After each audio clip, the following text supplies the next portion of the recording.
It's dark and incredibly cold. There's no oxygen, there's no water, there's no life. But the James Webb Space Telescope doesn't seem bothered by all this. Its main goal is to find the very first galaxies that formed billions of years ago in the early universe and observe the stars making up distant planetary systems. Its mission is to… but wait, what is that? The James Webb Space Telescope has discovered something absolutely amazing, a star-planet hybrid with very strange clouds.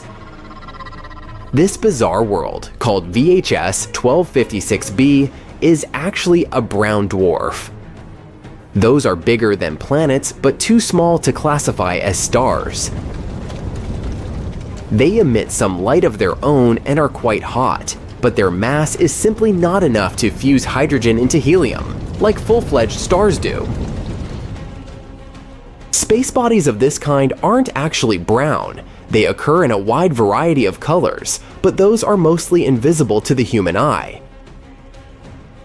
What we can see is the light they emit, and to us, it appears to be dark orange or magenta. The brown dwarf we're talking about is almost 20 times the size of Jupiter.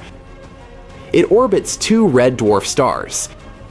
And to complete one orbit, the brown dwarf needs 17,000 years. In fact, astronomers found out about this unusual exoplanet in 2016. But at that time, they didn't classify it as a brown dwarf, and thus couldn't explain its puzzling reddish glow. Now, thanks to the James Webb Telescope, they know the space object's origin. Anyway, back to those clouds. As you know, clouds on Earth are made of water vapor, but those on the brown dwarf are different. They seem to be made of sand. It looks like good old sand from Earth, but it's actually not. The clouds are made of tiny particles of silicate. Scientists have been putting forward theories about the existence of such sand clouds on exoplanets for quite some time. But the discovery the James Webb Space Telescope made is the first real proof. The silicate particles on the sandy dwarf are most likely quartz or some other mineral. In size, they're less than a micron, and 1 micron is 1/25 of a thousandth of an inch. In other words, they look like particles in smog. The exoplanet seems to have an atmosphere which contains some water, methane, and other substances and minerals. Interestingly, this atmosphere isn't still. It's constantly undergoing extreme changes. Another cool thing about it, scientists have detected carbon dioxide. And this is only the second confirmed discovery of this gas on a planet outside of the solar system. By the way, the James Webb Space Telescope, with the help of which astronomers discovered our sandy brown dwarf, is an absolutely stunning piece of equipment, around 100 times more powerful than Hubble. Even though the telescope itself is 3 stories high and its size equals that of a tennis court, its mirrors are the lightest large telescope mirrors of all time. When all the 18 mirrors of the telescope were completed during the manufacturing process, their mass was reduced by 92% in comparison to the initial discs. Each mirror weighed a mere 44 Aliyahs. The telescope's mirrors seem to be gold, but in reality, they're made of beryllium, steel gray, lightweight, and brittle metal. There's indeed a gold coating on each mirror. But they can't be produced entirely out of gold, since this material tends to expand and contract even with small temperature changes. That's why the total amount of gold in the James Webb Space Telescope is less than 2 ounces. James Webb's telescope side is cooling itself down, and its temperature doesn't rise higher than 370 F. That's cool enough to make nitrogen liquid. A truly enormous 5-layered sun shield stretches around the telescope and reflects away as much sunlight as possible, letting the telescope stay cool. The telescope was launched near the equator because Earth spins a bit faster there. And this gave the rocket some extra push. The telescope orbits the Sun more than 1 million miles away from Earth. And when it runs out of fuel, it'll keep orbiting the Sun indefinitely. On the other hand, even though the telescope wasn't actually designed to be serviced or upgraded, it might potentially be refueled with the help of robots. This would extend its life. Anyway, if you think that our newly found brown dwarf is the only bizarre exoplanet out there, let me show you some other breathtaking worlds. There is an exoplanet that is really something else. Just look at its awesome magenta color. You can find it in the Virgo constellation. The planet is called Gliese 504b. It orbits very far from its parent star, 9 times the distance between the Sun and Jupiter. The planet formed relatively recently and is still glowing with heat. That's why its surface looks pinkish. One of the oldest exoplanets we know about, PSR BC 20-26b, is about 12.7 billion years old. It's almost 3 times as old as Earth. This also means that the so-called Genesis planet formed only about 1 billion years after the Big Bang. The planet is so old that its 2 parent stars have had enough time to evolve into a white dwarf and a pulsar making almost 100 revolutions per second. I bet sunrises on this planet must look awesome. Just 20 light years away from the Sun, which isn't such a great distance when we talk about space. A bizarre rogue planet is roaming the Milky Way galaxy. But even though this planet doesn't orbit any star, it still has an incredibly powerful magnetic field. It's 4 million times stronger than Earth's. The exoplanet also produces amazing auroras. That's why when it was discovered in 2016, astronomers were almost sure they had detected a brown dwarf. But later, scientists got some proof that this space object wasn't big enough to be a brown dwarf. The planet sure is a mammoth among its peers.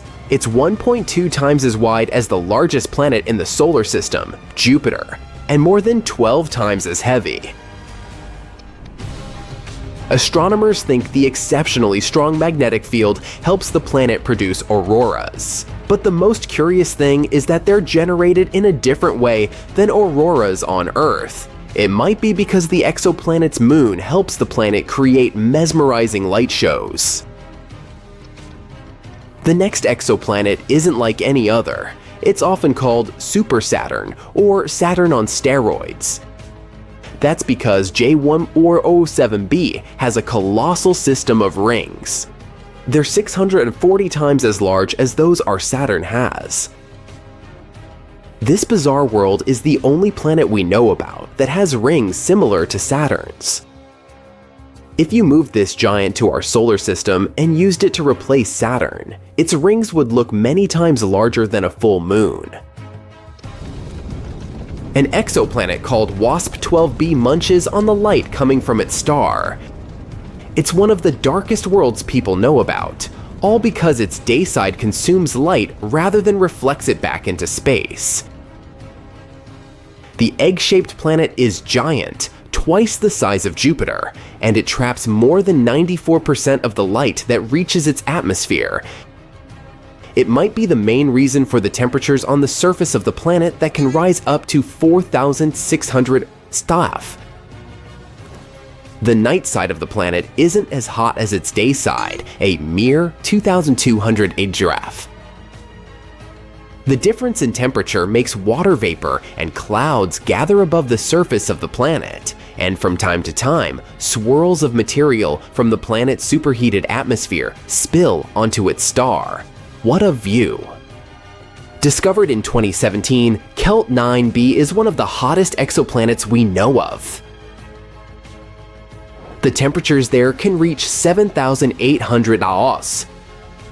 For comparison, the temperatures at the surface of the Sun reach 10,000. The planet is probably so insanely hot because it orbits extremely close to its star, Kelt 9, which is way hotter and bigger than our Sun. Experts believe that the giant star might one day evaporate the entire planet. The James Webb Space Telescope, an astounding piece of equipment built to outperform the Hubble Space Telescope, has made a terrifying and amazing discovery that might completely change our perception of the universe. It has successfully detected a faint glow coming from a staggering 7 trillion miles away. Can this glow be shining city lights coming from some mysterious extraterrestrial world galaxies away from us? Well, let's start from the beginning. A few years ago, NASA's infrared Spitzer Space Telescope helped us spot a family of 7 rocky exoplanets orbiting the same star. This star is known as TRAPPIST-1, and recently, our new infrared powerhouse, the James Webb Telescope, has measured the temperature of one of those distant worlds. It was a planet called TRAPPIST-1b. Unfortunately, it turned out that this Earth-like planet was totally uninhabitable. Astronomers took James Webb's mid-infrared camera, called MIRI, and looked at the planet's thermal emissions. We can picture the whole process as scientists using heat-sensing Terminator vision. The results were quite disappointing. TRAPPIST-1b turned out to be scorching. Its average temperature was around 450 degrees F. That's as hot as in an oven. Plus, the planet most likely doesn't have any atmosphere. At the same time, this discovery was another record-breaking first for the telescope, which had already produced some newsworthy results by that time. It was the first time researchers detected any form of light emitted by a small and relatively cool exoplanet similar to the rocky planets in our own solar system. No previous telescope had enough sensitivity to measure such dim, mid-infrared light. When 7 TRAPPIST-1 exoplanets were first discovered, the astronomical community was ecstatic. That's because all those faraway worlds were about the size of our home planet and located in their star's habitable zone. It's the region that is just the right distance away from a star for liquid water to exist on a planet's surface. Thus, the planetary system became the best place to look for rocky planets with an atmosphere. But don't get too excited yet. These planets aren't likely to become new worlds for humans to explore, mostly because the TRAPPIST-1 planets are totally out of our reach at the moment. They're just too far away, at a whopping 235 trillion miles away. Their star is also much smaller and redder than our Sun. It's classified as an M-dwarf star. In our home Milky Way galaxy, there are twice as many of such stars as there are stars like the Sun, and they're also twice as likely to have rocky planets orbiting them. It's probably not surprising that astronomers are very interested in such stars. They're the main targets for seeking potentially habitable planets, and it's also way easier and more convenient to observe rocky planets around such smaller stars. But there's a catch. M-dwarfs are more active than our Sun. They frequently flare and spew high-energy rays which are likely to be extremely damaging to planets' atmospheres and any forms of extraterrestrial life. When researchers examined TRAPPIST-1b before, their observations weren't sensitive enough to determine whether this world had an atmosphere, or if it was just a barren rock. But now, we know. The planet is tidally locked to its star, which means that one of its sides always faces the star, while the other is stuck in perpetual darkness. The latest simulations suggest that if this planet had an atmosphere, its temperatures would be much lower since the air would redistribute the heat around both sides of the planet. Unfortunately, the James Webb Telescope recorded much hotter temperatures than needed for such a favorable scenario. It indicates the absence of an atmosphere and knocks the planet off our list of possibly habitable worlds. But the main excitement here isn't actually the features of TRAPPIST-1b. The main takeaway is that James Webb is capable of making such kinds of measurements. It'll help us explore the atmospheres and temperatures of many other distant worlds.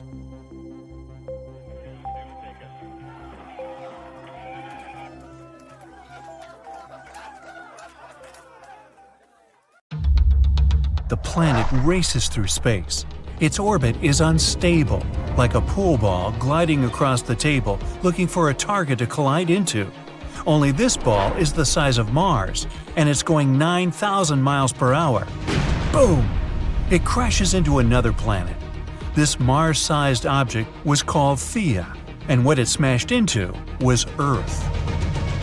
The impact released 100 million times more energy than the asteroid that wiped out the dinosaurs. The planetary collision threw tons of solid material from both objects out into space, but only one of the bodies survived. Theia was obliterated and then swallowed entirely by early Earth. But that debris didn't go flying endlessly into the cosmic void. No, something crucial happened. All those solid chunks gathered into a cloud. Gravity squished it together, pressing more and more. And in the end, our moon was born. So goes the theory. At the time of the impact, the solar system was just forming, and this rendezvous of epic proportions probably wouldn't have happened if it weren't for a newly formed Jupiter throwing Theia off its orbit and straight into Earth. Our young planet withstood the blow. Time passed, Earth evolved. Its surface will become unrecognizable over the next 4.5 billion years. It's hard for the human mind to understand this vast amount of time, so we'll squeeze it all into one day. If midnight is when Earth first formed from gas and dust that remained after the Sun's creation, the next 4 hours show a lifeless planet. Red-hot, covered in lava, constantly bombarded by asteroids and, as you know by now, even a whole other planet. Yet life finds a way. The first cells appear. It's 4 a.m. on the clock. At 2:08 p.m., we see the first single-celled organisms form. It's not until 8:28 p.m. that sea plants appear. 20 minutes later, what's this? Jellyfish. After them, the planet flourishes with different fish, reptiles, insects. The forests grow at 10:30 p.m. Between 10:56 and 11:40, dinosaurs roamed the Earth. The giant lizards ruled our planet for less than 1 hour. A minute before the dinosaurs' extinction at 11:39 p.m., the first mammals begin to run around the planet. At 11:58 and 43 seconds, humans appear. In the cosmic scale of things, we've only ruled this planet for 1 minute and 17 seconds. So here's the main question baffling scientists. Why didn't life on Earth ever stop? It had every chance to cease. Why didn't our planet become like Venus or Mars? They both once had an atmosphere and oceans. Today, they're lifeless deserts. Forget about complex scientific concepts and theories of the universe's structure. Our little rock and all its inhabitants are just incredibly lucky. Professor Toby Tyrrell at the University of Southampton used computer programs and climate simulations to solve the puzzle of why asteroid collisions and ice ages didn't turn our little rock into a lifeless wasteland. The research team took not 10, 100, or 1,000 virtual planets similar to Earth. They used 100,000 for the experiment. And every single one of those 100,000 were simulated 100 times. They exposed these virtual planets to different phenomena. They were bombarded by asteroids, frozen, exposed to epic eruptions of supervolcanoes that blacken the skies and block the surface from the sun's rays. Just 9%, or 8,700 of them, were successful one time in 100 simulations. Of that group, 4,500 planets remain inhabited 10 times. Only on one planet out of 100,000, life didn't stop all 100 times. If life is a lottery, Earth got extremely lucky. In 2009, the unique Kepler telescope was launched into space. Its task? Search one patch of the night sky, or 150,000 stars, for rocky Earth-like planets. Over 9 years in service, it ended up surveying more than 500,000 stars.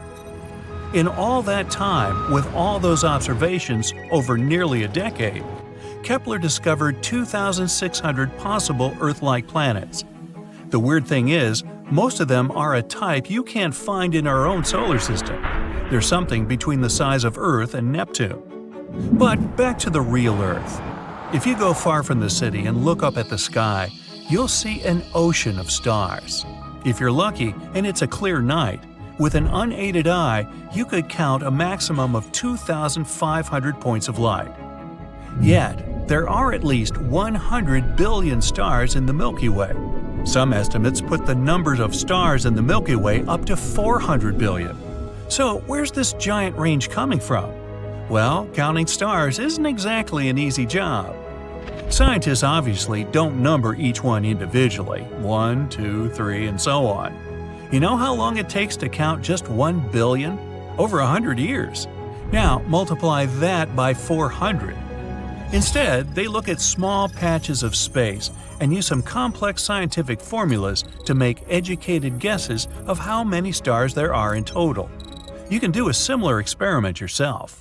Imagine a bucket filled with 10 pounds of rock, sand, soil, and other items. Your job?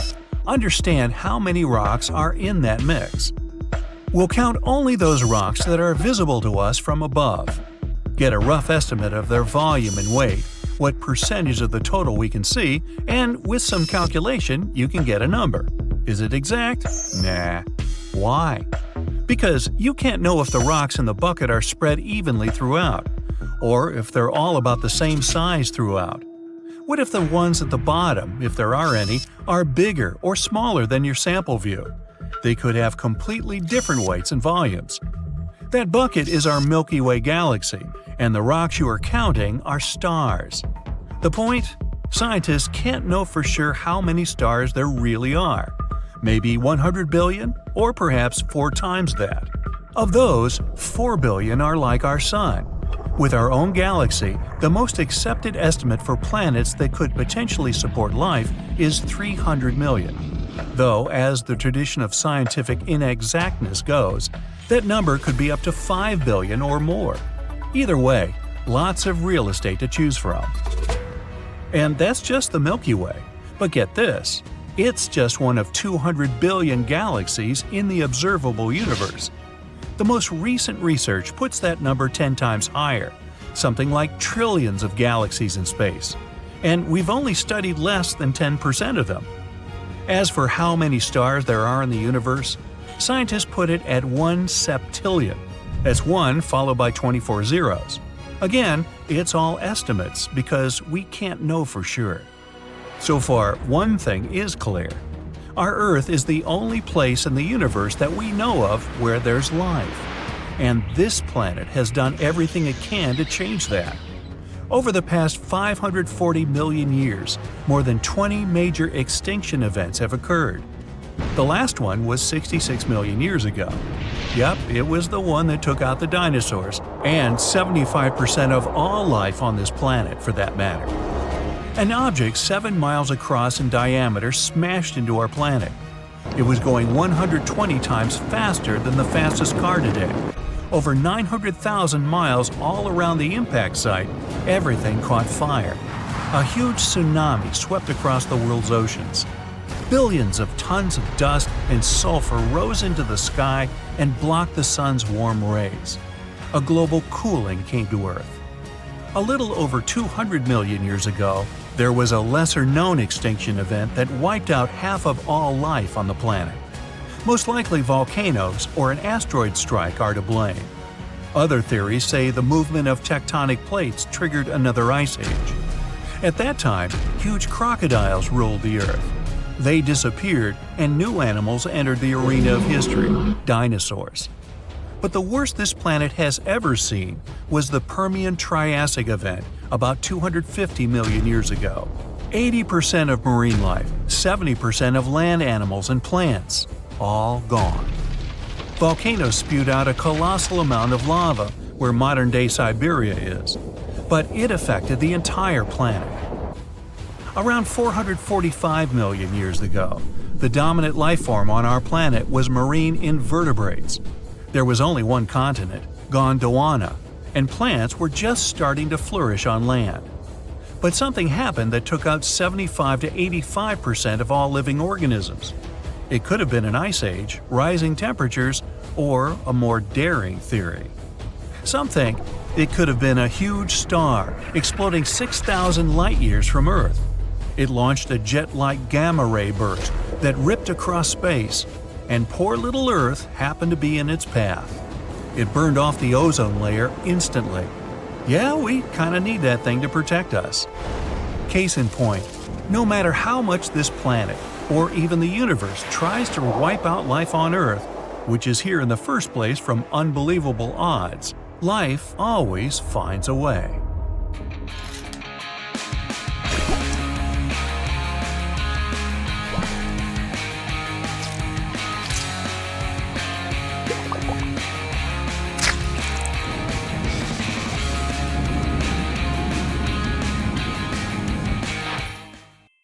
The only life that we are certain about so far in the entire universe is on planet Earth. Whether that life is intelligent is, let's say, arguable. But anyway, it's not surprising that we're tirelessly searching for life on other planets.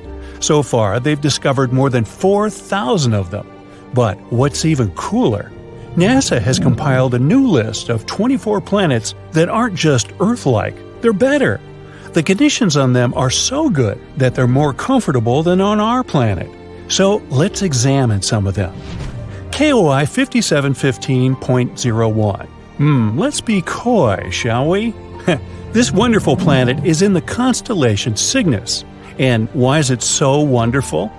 Well, our sun is a yellow dwarf. And sorry, sun, even though you're not bad at supporting life, there are some stars that can do it better. Nothing personal.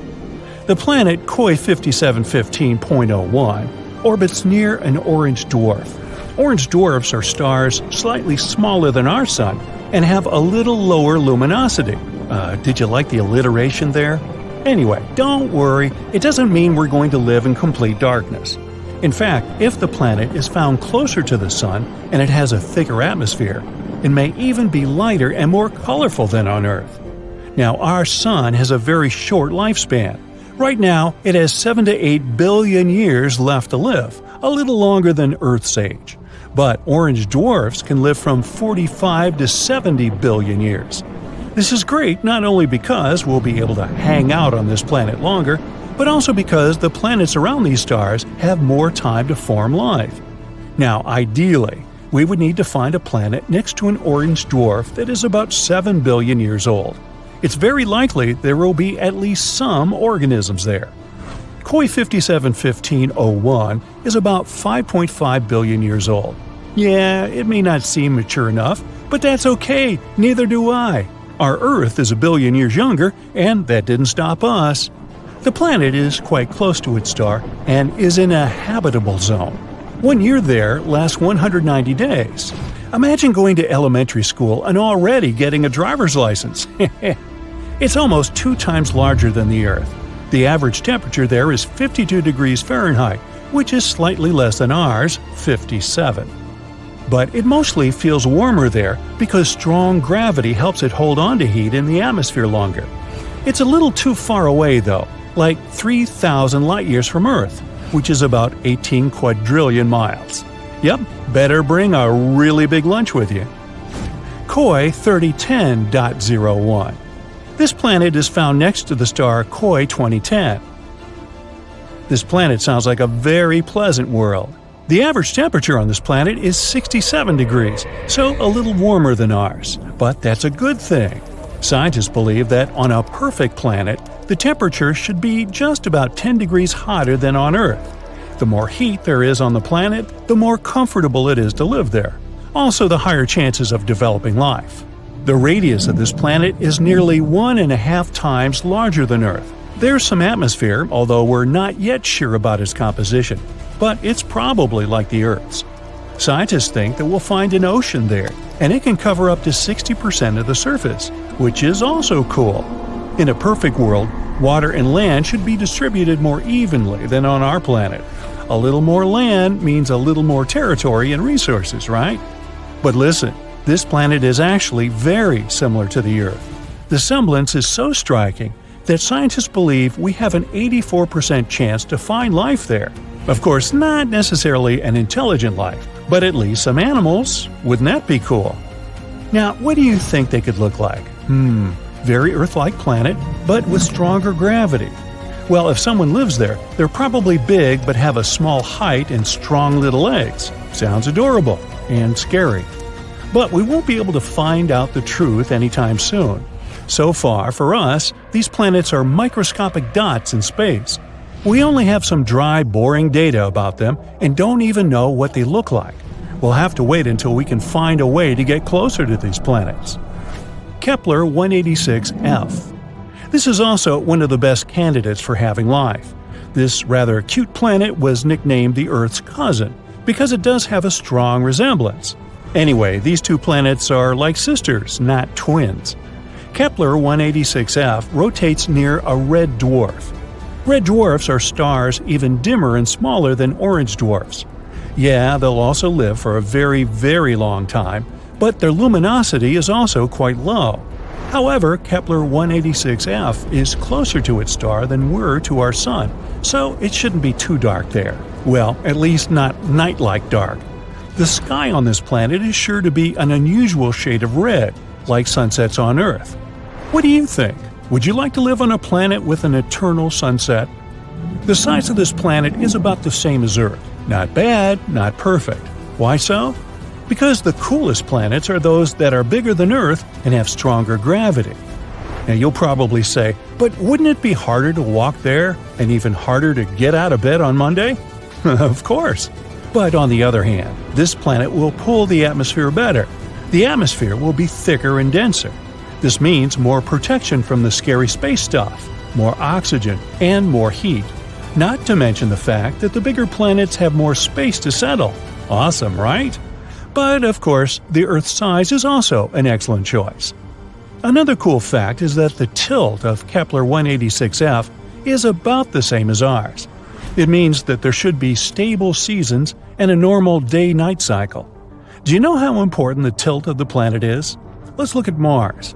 Mars is also, in fact, found in the habitable zone of our Sun, but its tilt is very unstable, and as a result, the entire ocean that could have been on it once now completely dried up. Today, it's just a red desert, and there's no life there. At least not as far as we know, but you see how important these tiny details are? This planet is also quite far away from us, 490 light-years. That's about 3 quadrillion miles. So yeah, we're just going to keep waiting for intergalactic travel. Kepler 62e and 62f. These planets were called the most Earth-like before we discovered Kepler 186f. They're very comparable to our home. Kepler 62e is about 1.5 times larger than Earth, and Kepler 62f is just slightly smaller than that. They're located in the constellation Lyra, which is about 1,200 light-years away from us. They both also orbit a red dwarf. 1 year on Kepler 62e lasts about 122 days, even less than on that first planet we talked about. Scientists believe that both 62e and 62f are sort of water worlds, warm places mostly, or even completely covered with water. If there is land there, it's probably just some islands. A world consisting entirely of islands. A fantasy dream for some, think Hawaii, and a nightmare for others, think Megalodon. But if you're a fan of ancient marine animals, just imagine how gigantic they could be there. Still, there are many things we don't know about this planet. Does it have a surface? What about its composition, density? One day, maybe we'll be able to answer these questions. And so, that's it for the super-Earths. Of course, the original list is much longer, and you can go check it out on the internet. Now, the best thing about all this is that these are planets that are better than the Earth. But we also know thousands of other exoplanets that are just close enough to ours. And the odds are, a few of them have at least some form of life. But they're very, very far away, so we have no way to check it out right now. Perhaps, down the road, we'll find some cool creatures on many of them. Have you ever wondered how the world will go down in flames? Will it be due to zombies, extraterrestrial civilizations, or AI taking over? Nah, turns out it might actually be mosquitoes and scientists causing the chaos. It's funny how things created by nature aren't as threatening as the stuff that doesn't exist naturally. And you know what's on that list? Editing the DNA genome. Experiments with the genetic structure of living organisms can produce completely new species, and no one knows how nature will react to them. Let's look at an example of gene drive. So it all started with malaria mosquitoes. To somehow stop the growth of their population and prevent the spread of malaria, scientists created a gene that magically made mosquitoes only have male offspring. Several insects with this gene transmitted it to others during the mating season, and thus spread infertility. Scientists were able to stop malaria and destroy almost the entire mosquito population. But imagine if something went wrong in the mosquito genome and their population began to increase exponentially. Malaria could spread across all continents and create huge problems for all of us. Now, let's move from the little mosquito problem to a planetary disaster that can be caused by the desire for knowledge, which is deeply embedded in our nature. British cosmologist Martin Rees once said that we lived in the 1st century when human beings could determine the planet's future. It seems that it's so easy not to destroy yourself, but our nature is quite complicated. In pursuit of solving the mysteries of the universe, we have built a giant machine that, according to some people, may destroy our planet. And this device is the Large Hadron Collider. The main task of this giant machine is to accelerate particles and make them collide with one another. Scientists expect that the collider will help better understand the structure of our universe. In simple words, this is a miniature simulator of the universe. Using it may also shed light on the mystery of dark matter. During operation, the machine compresses atoms and makes them crash into one another at great speed. Perhaps this is how our universe appeared. Some people fear that a small black hole may form because of this collision. A tiny particle with a huge weight will pull all objects inside itself. Its mass will grow, but its size won't change much. As a result, it will compress the entire Earth and turn it into a ball measuring a little more than 300 feet across. At the same time, our planet will still have the same weight. A powerful gravitational pull on such a small area of matter can form a black hole that might later swallow up our entire solar system. There are also theories that the Hadron Collider could open a portal to a parallel universe with creepy monsters that would enter our world. But of course, such theories have little to do with science. Scientists have already launched the collider several times, and as you can see, nothing terrible has happened. But there is a small nuance. With each launch, scientists increase the speed of particles. Who knows what will happen when they accelerate them too much? According to Martin Rees, the probability that Earth will become a black hole is very, very small. Particles with a much larger energy charge fly in space faster than in the Hadron Collider, and nothing catastrophic happens. Okay, now let's go back to our genomic games to see what else can happen if we continue experimenting with nature. The main problem might be an imbalance in ecosystems. In the 19th century, sailors accidentally brought mice to Gough Island in the South Atlantic Ocean. Rodents had no dangerous enemies there, so their population began to grow. Mice began to displace dozens of birds from their home. The rodents attacked the chicks and reduced the population of entire species. Trying to save the birds, scientists decided to get rid of the mice, but these little creatures still managed to survive. As a result, the balance of the whole ecosystem was disrupted. Using gene drive to get rid of one species can lead to uncontrolled population growth of another.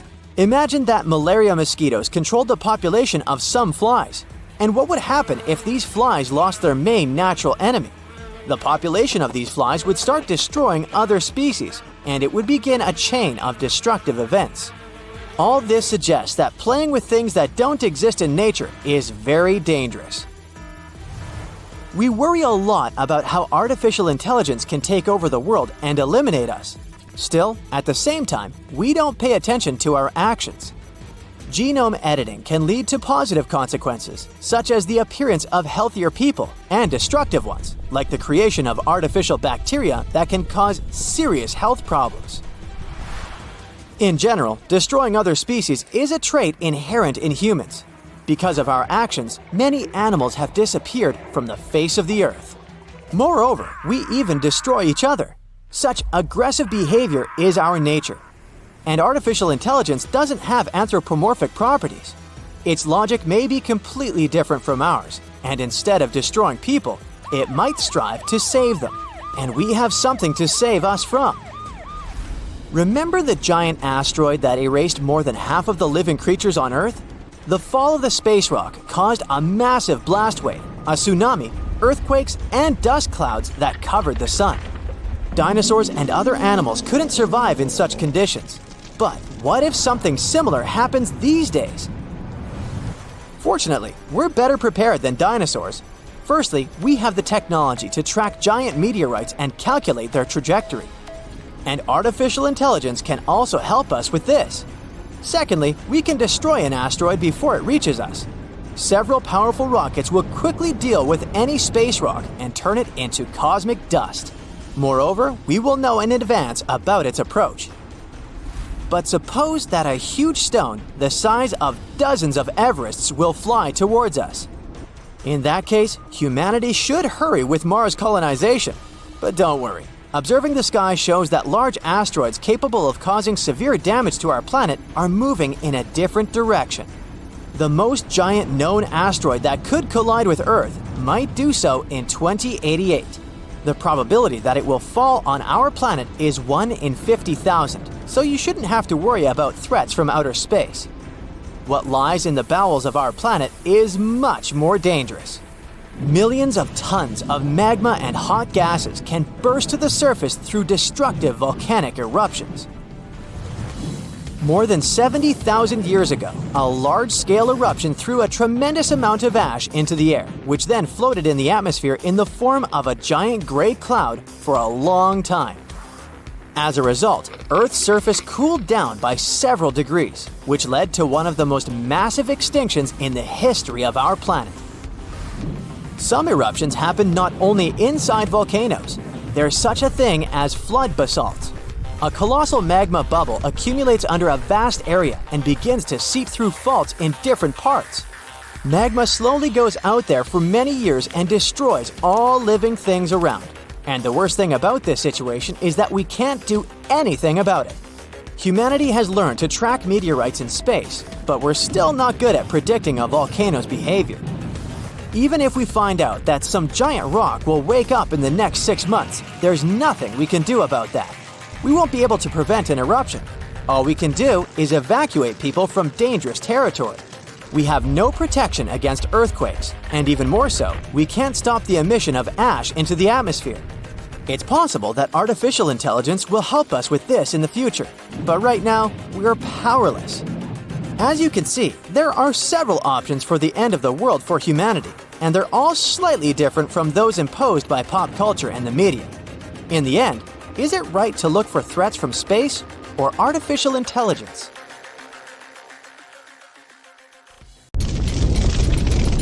Whoa! A wall of fire spreads around the epicenter of the impact. It burns everything in its path. The waves raised by the explosion cover large cities, and earthquakes are so strong that giant skyscrapers fall like a house of cards. So, these are the possible consequences of the collision with the first interstellar object in history to visit our solar system. We discovered it in 2017, but we're still not sure what it is: an asteroid, a comet, or a spaceship of some outer space civilization. So far, scientists have named it Oumuamua. Sounds like a Hawaiian cow. Well, whatever it is, its speed is much faster than other asteroids, about 54 miles per second. At that speed, you could cross the US from coast to coast in less than 3 minutes. So this asteroid could travel from Earth to the Sun in about 2 months. By comparison, our rockets can travel up to 17,000 miles per hour. The same trip across the United States would take them about 9 minutes. So many scientists speculate that this is an artificial object created by a very advanced civilization. Okay. The shape of the object supports this theory. It's long and narrow and resembles a spaceship. It's about half a mile long, way bigger than the Eiffel Tower. Scientists decided to see if Oumuamua was really someone's spaceship and pointed some radio telescopes at it. If the civilization on that ship had used communication or scanned us with their tech, we would have known about it. But there was complete silence. Kind of like that. Not a single radio wave. But that doesn't disprove the theory of outer space civilization. To find out for sure, we decided to determine the weight of the object. To do that, we use light. More precisely, its reflection. You see, different materials reflect light differently. We take an unknown black stone, for example. It absorbs almost all the light, reflecting almost nothing. Check out the catalog, it's charcoal. Knowing the size and material of the object, we can determine its weight. So we need to see how much light this object reflects. And when scientists pointed their telescopes at Oumuamua, they learned that it reflects colors that match with iron and also with some solid rocks. And Oumuamua was flashing all the time, a bright flash. Then it would slowly fade, and then it would start to shine again. This means it was spinning. And it wasn't going around its axis like an arrow. It rotated chaotically, moving its edges up and down. Any artificial object or spacecraft would have been torn apart by such overloads. But Oumuamua is still intact. That means it's made of super hard materials that keep it from falling apart.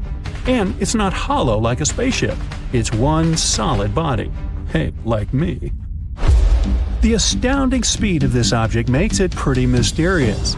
Some comets can have the same or even higher speed, but they also have a kind of rocket effect. So when a spaceship starts from the launch pad, you see fire bursting out of its engines. Every second, the rocket mixes fuel with oxygen, ignites them, and ejects them at a tremendous speed. According to the laws of physics, this is like pushing off a wall.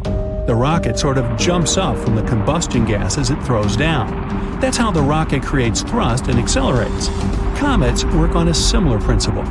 The sun's rays hit the surface of the comet. Light elements like ice start to evaporate. That gas goes one way, the comet goes the other. Just like a rocket, the comet is pushing off the evaporating gas and accelerates. This gas also forms the comet's long tail. It's as if the massive rock is dragging all this gas behind it. I can relate. Or it's like a car pulls air with it when it goes at high speed. But Oumuamua is not a comet, and it doesn't have that tail, and it doesn't have the same rocket effect as a comet. So it couldn't have accelerated to that speed. But some scientists believe that Oumuamua used to have a tail. Although we discovered it in 2017, it entered our solar system in 1995, and it was hit by the sun's rays even back then. When we discovered this asteroid, it had already lost about 95% of its mass. It simply evaporated. Other scientists believe that Oumuamua got this velocity during its birth, somewhere far away in another star system or nebula. Perhaps it was a dramatic collision of some exoplanet with another cosmic object. The colossal explosive energy of the collision threw the elongated shard into outer space. Or it could have been a supernova explosion. When a star reaches the end of its lifespan, it becomes a red giant. It's an inflated version of the star, hundreds of times bigger. Then it shrinks and explodes with tremendous force. The blast waves can travel many light years away from the epicenter, and it's one of the brightest events in the universe. So the supernova might have torn some exoplanet to pieces. One of them, Oumuamua, gained a lot of energy and speed and began its long journey toward Earth. This might explain why Oumuamua keeps spinning so wildly. But recently, scientists published a theory that Oumuamua may be a giant block of ice. The kind of ice we're used to is water, H2O, but Oumuamua could be nitrogen ice, N2. It may have remained intact in interstellar space for 500 million years. And when it arrived in our solar system, nitrogen ice could have reflected 2/3 of the sun's rays, so it didn't heat up as much. That explains why Oumuamua doesn't have a tail. You can find the same nitrogen ice on Pluto, as well as on Triton, one of Neptune's moons. So Oumuamua comes from a similar icy exoplanet. But we can find out for sure only by sending a space probe to it. Scientists came up with a plan for that called Project Lyra. The problem is that Oumuamua is leaving our solar system at tremendous speeds, much faster than our rockets can fly. And we need to catch up with this space rock as quickly as possible before it gets too far away. To do this, we can use a gravity maneuver.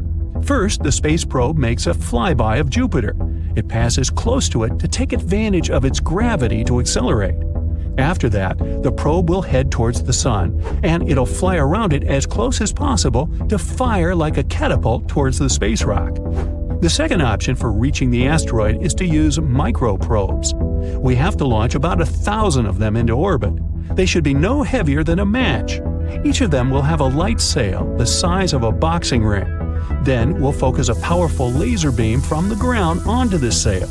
It will allow us to accelerate the probe to about 20% of the speed of light. It shouldn't go too fast not to fly past the asteroid. It should be able to enter its orbit or land on it. But if we're too slow, Oumuamua will leave our solar system before we can catch up with it. It'll be a great experience because in the future, we'll be able to use such asteroids as a space taxi. All we have to do is enter the orbit of such an interstellar asteroid or even land on it. Then we would keep moving through space at incredible speeds without using any fuel at all. This would be a great option for traveling long distances or to deliver supplies to other star systems. So why should we be afraid of such objects? Well, a collision with an asteroid the size of Oumuamua could wipe out an entire state. If it were to hit somewhere in the ocean, it could cause waves taller than our skyscrapers. Scientists are anxious to find ways to protect us against such objects. One of them is ramming. If we spot a potentially hazardous object, we could send a spaceship towards it, pedal to the metal. The spacecraft will have to ram the asteroid at an angle that will move its trajectory just a little bit. Moving it too much on a cosmic scale would only dramatically change the asteroid's final destination, and we only need to get the asteroid past our planet. We can also create a controlled explosion on the asteroid. It's based on the same principle. The force of the explosion would have to shift the trajectory of the asteroid slightly, or smash a giant rock into smaller pieces. Asteroids up to 80 feet wide would burn up completely in our atmosphere due to friction against the air. Rocks between 80 feet and half a mile in size may not burn up completely and cause local damage. Anything larger is considered very hazardous. You think? The traditional method of science fiction is to put rocket engines on the asteroid. Then we can not only change the trajectory of the space rock, but also control it. And we can use it against other asteroids. It would be something like space billiards. Psst, a giant is hiding in the sky. Quipu is the biggest thing we've ever found in the nearby universe. It's been messing with our understanding of the universe for years, and we've just discovered it. Quipu is dense, powerful, and dangerous to ignore.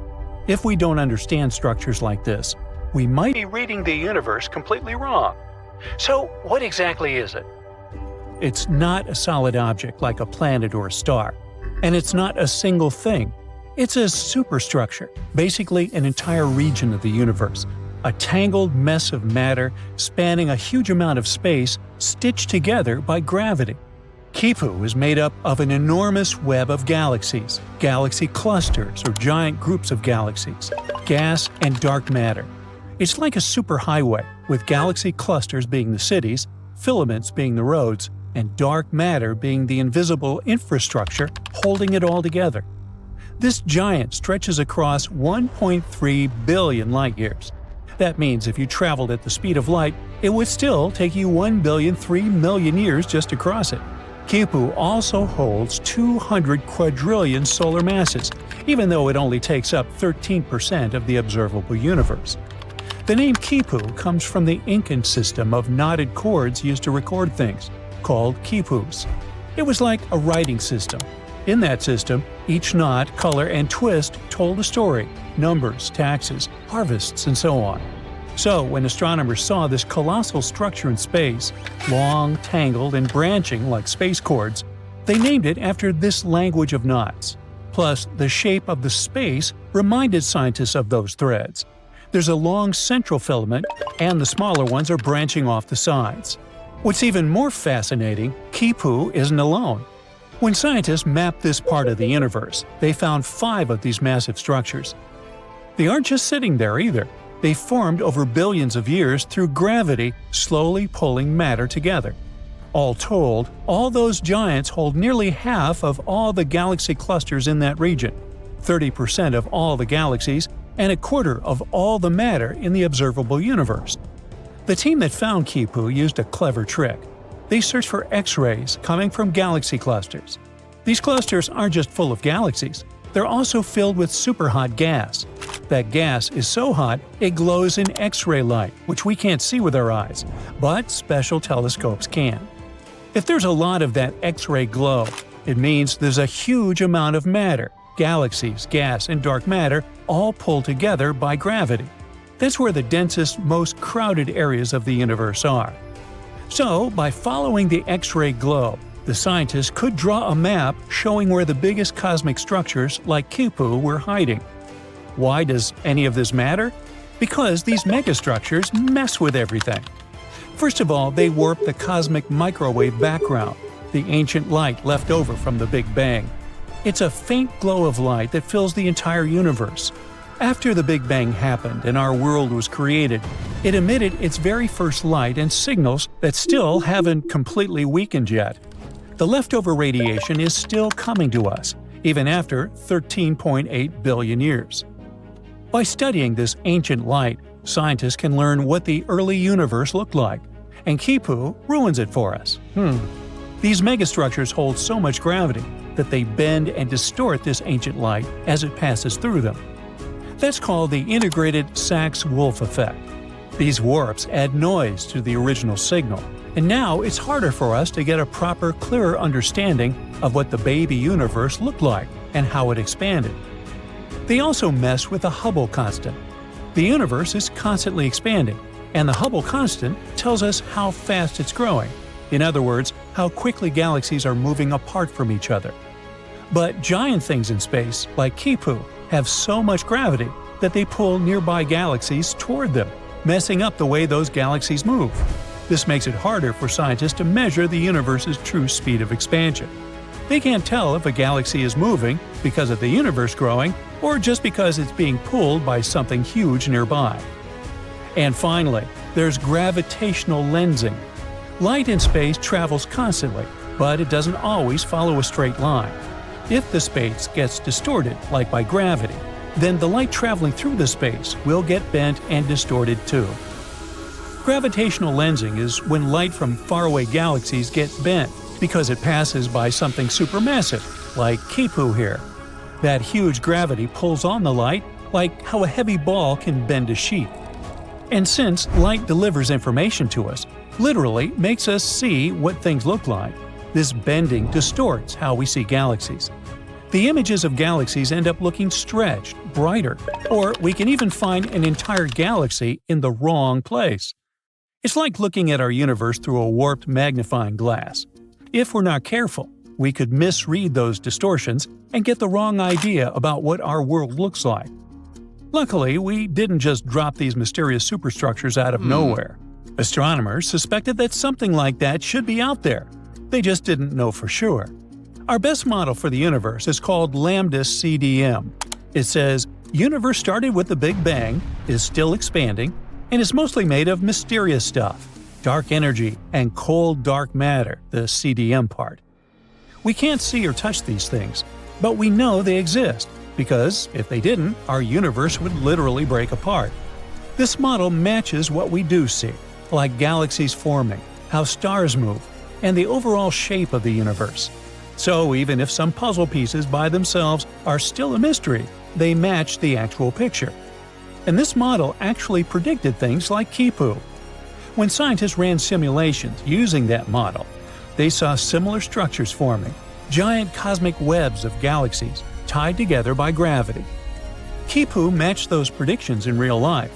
This also means that Lambda CDM is matching real life once again, thank heavens. No huge surprises here. But now that we actually found it, it's the largest known structure in the observable universe. There was another giant before Quipu, the Sloan Great Wall. That one was discovered in 2003 and was believed to be one of the largest structures ever found. And it's still an absolute monster. The Sloan Great Wall stretches over 1 billion light-years across. It's called a wall, but it's not like a wall you'd find on Earth. It's also a vast cosmic web, made up of thousands of galaxies and gas connected by dark matter.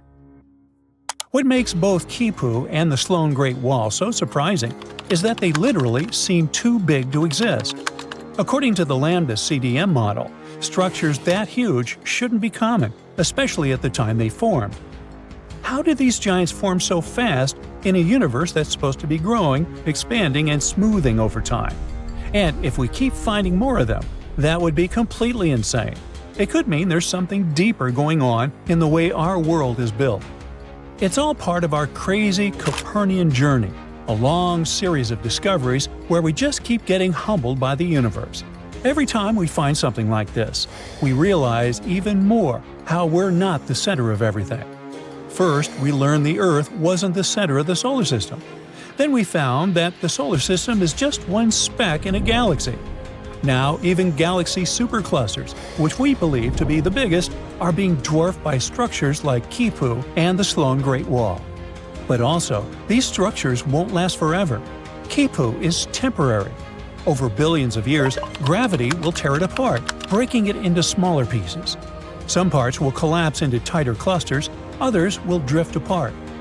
Right now, though, it's one of the most important structures in the known universe. It shapes how galaxies form. It bends light, making it super important for us to decipher. It literally messes with our understanding of the cosmos. For decades now, scientists have been discovering new planets outside our solar system. By 2023, we've found more than 5,000 of them, and many of these exoplanets could potentially even have life. Now, if you're ready for a wild ride through space, let's find out what potentially habitable planets we've discovered in the last few years. LP890-9b and LP890-9c. Buckle up because we're heading to LP890-9, a red dwarf star located a whopping 105 light-years away from Earth. This star is quite cool compared to our Sun, in terms of temperature, of course. It has a temperature of about 4,700 degrees Fahrenheit. Now, this little guy may be small, but it's packed with surprises. For example, 2 exoplanets orbiting around it. Moreover, both of these planets are likely terrestrial, meaning they are rocky, just like Earth. First up, we have LP90-9b, which was discovered in 2022 using the TESS telescope and later confirmed by the JWST telescope. This planet is a super-Earth, weighing in at about 13 times the mass of our own planet. It's also slightly bigger than Earth, with a radius about 1.3 times larger. And if you thought Mercury's orbit around the Sun was quick, just wait until you hear about LP890-9b. It takes about 3 days to complete one lap around its star. Imagine falling asleep in freezing winter and waking up in hot summer. But the real showstopper here is LP890-9c. This one was discovered by the JWST telescope. It's a bit further out from the star and takes a leisurely 2.5 times longer to orbit than LP890-9b. It's also a bit larger than Earth. But its real claim to fame is its location within the habitable zone of its star. That means it could potentially have liquid water on its surface and a climate suitable for life. Now, this planet becomes a prime candidate for studying its atmosphere using the James Webb Space Telescope. But hold on. It's not all sunshine and rainbows for LP890-9c. It's also really close to its star, meaning it's full of radiation that could potentially make it less habitable. And to top it off, it's tidally locked, just like our moon. That means one side of the planet is always facing the star and is incredibly hot, while the other is always in the dark and really cold. Scientific models suggest that this planet could be more like Venus in terms of its atmosphere and climate. And Venus isn't known for being human-friendly. But despite these challenges, LP890-9c is still a fascinating exoplanet worth studying further. Who knows what secrets it may hold? Let's move on to the next candidates. GJ1002b and GJ1002c. An international team of scientists, led by researchers at the Instituto de Astrofísica de Canarias, has found 2 Earth-like planets just 16 light-years away from our solar system. They both orbit a red dwarf star called GJ1002. Our Sun is a yellow dwarf, which means that GJ1002 is much cooler and fainter than our own Sun. But that's okay. Both planets are very close to its star, so it shouldn't be too cold or dark on them. These planets, called GJ1002b and GJ1002c, are both in the habitability zone of their star, meaning they could potentially support life. Also, both of them have masses similar to that of Earth. GJ1002b is the inner planet and takes about 10 days to orbit its star, while GJ1002c takes a little over 21 days. These planets are great candidates for studying their atmospheres and could even be targets for future missions to search for signs of life. The most important thing is that these two planets could potentially support life, and that's pretty cool. Plus, the fact that they're located so close to us means that we might be able to visit them someday. Well, maybe not us personally, but you know. And maybe one day, we'll even find some extraterrestrial life on one of these planets. Now that would be out of this world. But moving on to the next one. Kepler 1649c. Kepler 1649c, also known as the Lost Exoplanet, was rediscovered in 2022 by scientists using data from NASA's Kepler spacecraft. This exoplanet is located about 300 light-years away from Earth and orbits a small, cool star called Kepler 1649. It's about the same size as Earth, and just like the previous ones, it's located in the habitable zone of its star. Initially, the data about this planet was discarded. A special computer program called RoboVetter, written to automatically sift through the volumes of Kepler data, labeled this candidate as a false positive. In other words, the program thought it was just some kind of an error or interference. Fortunately, the researchers double-checked such things, and when rechecking the data, they managed to rescue poor Kepler 1649c.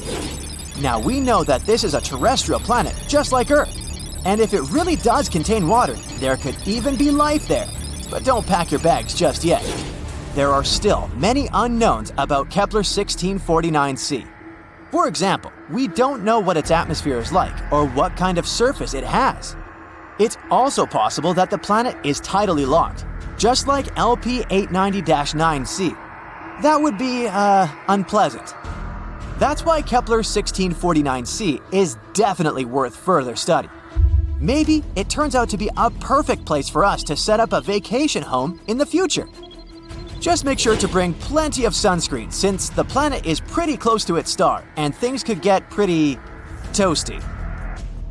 Kepler 1638b. This exoplanet is located about 5,000 light-years from Earth in the constellation Cygnus.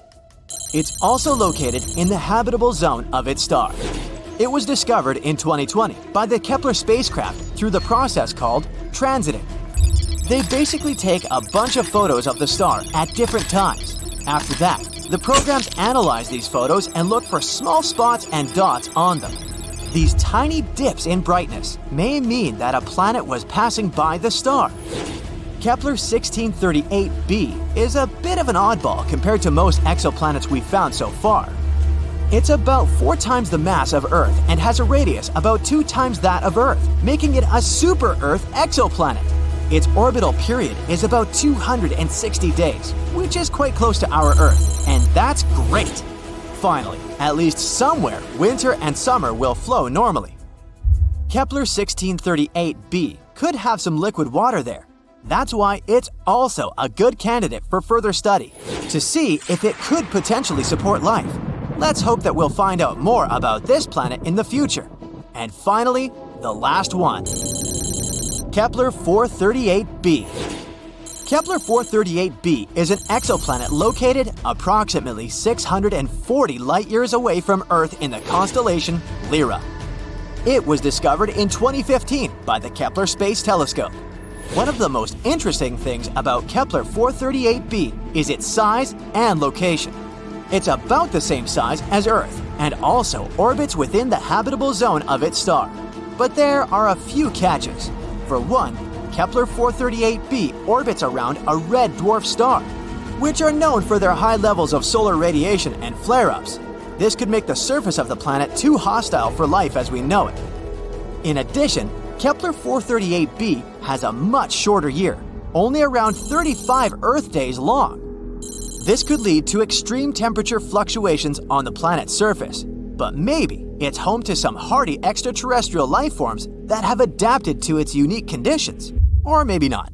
Either way, it's definitely worth keeping an eye on. This is a small list of exoplanets that we've discovered in recent years. Now, with the use of new technologies, we'll be able to find new exoplanets much more often. Let's hope that at least a few of them will really be inhabited. Hop on! I've prepared a tour around Earth's fellow planets. Let's start with Mercury, the smallest planet in the solar system. During the day, the temperature on the surface of this planet can reach 800 degrees Fahrenheit, and during the night, it can drop to negative 290 degrees Fahrenheit. The temperatures here are so extreme because the planet has no atmosphere.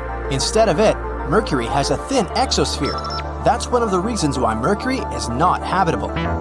The temperatures and solar radiation are too extreme for any organism to survive there. Now let's imagine there's a way to live on Mercury. Then what would life there look like? Mercury's surface resembles that of the Moon. Over time, meteorites left lots of marks on it. Unlike the Moon's surface, Mercury is grayish-brown. Now look up. The Sun on Mercury would appear almost 3 times as large as it does on Earth. The sunlight would be almost 7 times brighter. I wonder what type of sunglasses people would wear if we lived there. Can life appear on this planet in the future? Don't get your hopes up, it's very unlikely. Now, how about landing on Venus? You might think the hottest planet in our solar system is Mercury since it's the closest to the Sun. But in reality, this title goes to Venus. What is it that makes Venus boil? The biggest reason is its atmosphere. It's made up almost entirely of carbon dioxide. The atmosphere is so thick that it leads to the planet warming up non-stop. Basically, the gases in the atmosphere prevent thermal radiation from leaving Venus. So, the planet simply can't cool down. The water on its surface constantly turns into vapor. If the surface of Venus was food, then its atmosphere would be the microwave. That's why the temperatures in this world can go up to 870 degrees Fahrenheit. What would it be like to live on Venus? On Earth, seasons change because of the planet's tilt, but Venus doesn't experience any significant changes throughout the year. Things are pretty constant at night and during the day too. And what about the view of the sky? The clouds on Venus appear yellow or bright white. They're mostly made of poisonous sulfuric acid, but then why does Venus appear reddish-orange when you look at it from Earth? Talking about the true colors of planets can be a tricky business. The hue of a space body might be different when you look at it from another planet. If we traveled all the way to Venus, a reddish-brown surface would welcome us. The molecules of carbon dioxide and sulfuric acid block sunlight coming into Venus's surface, hence the reddish-orange color of the planet. Oh, and did you know that Venus is often called Earth's twin? Both planets are nearly equal in size.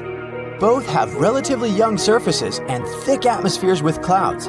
Plus, the orbit of Venus is also the closest to Earth. That might raise a question about the possibility of life on Venus. I'm sorry to break the news, but nope. Venus is not habitable. The next destination is Mars. Unlike Venus, Mars has seasons due to the planet's tilt on its axis. It also has a secondary seasonal effect caused by its highly elliptical orbit. The southern hemisphere has colder winters and hotter summers than those in the northern hemisphere. The average temperature on Mars is negative 80 degrees Fahrenheit. But temperatures can also range from the poles to the equator, and they can change very dramatically within a single week. Still, not that bad compared to the previous 2 planets, huh? Is Mars habitable? The number one thing a living organism should worry about here is space radiation. Earth has a magnetic field and a thick atmosphere to protect its surface from radiation. Mars has neither.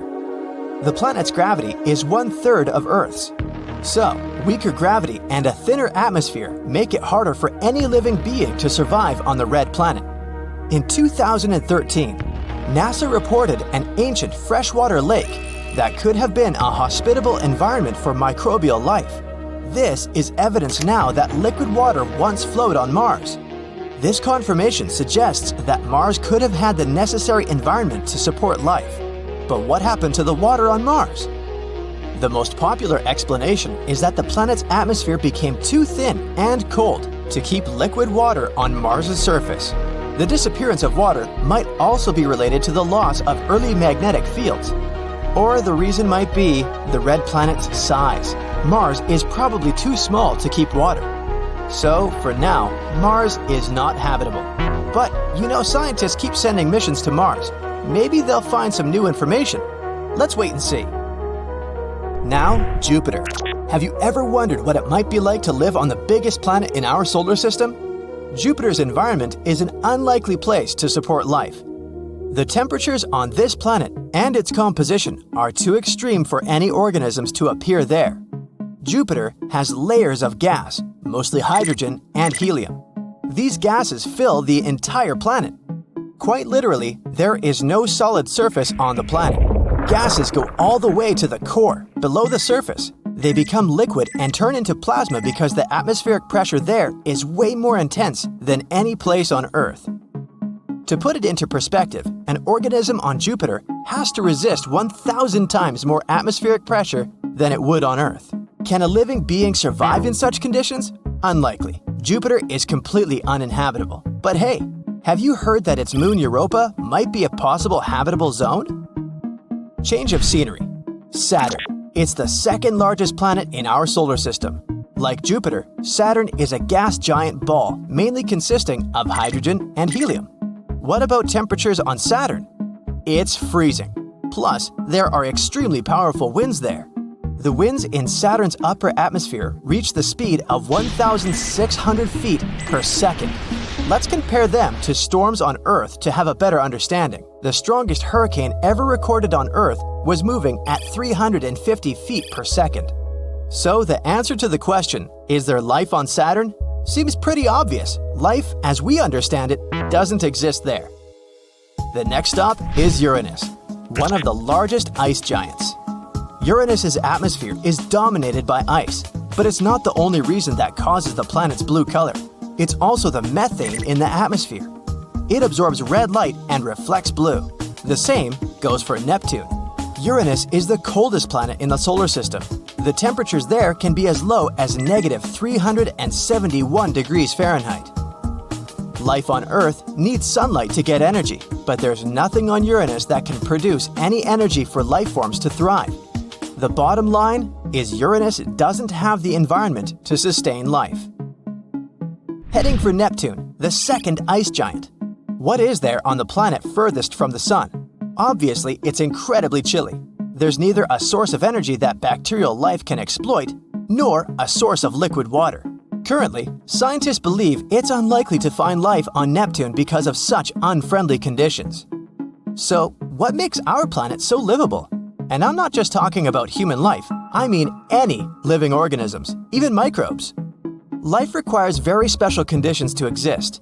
All living beings need some sort of food, water, and the right temperature to develop. The atmosphere is a vital element. Humans, for instance, need oxygen to breathe, and they can only survive in temperatures that aren't extremely hot or cold. Another thing is gravity. All the other planets I've mentioned don't have exactly the same conditions as Earth.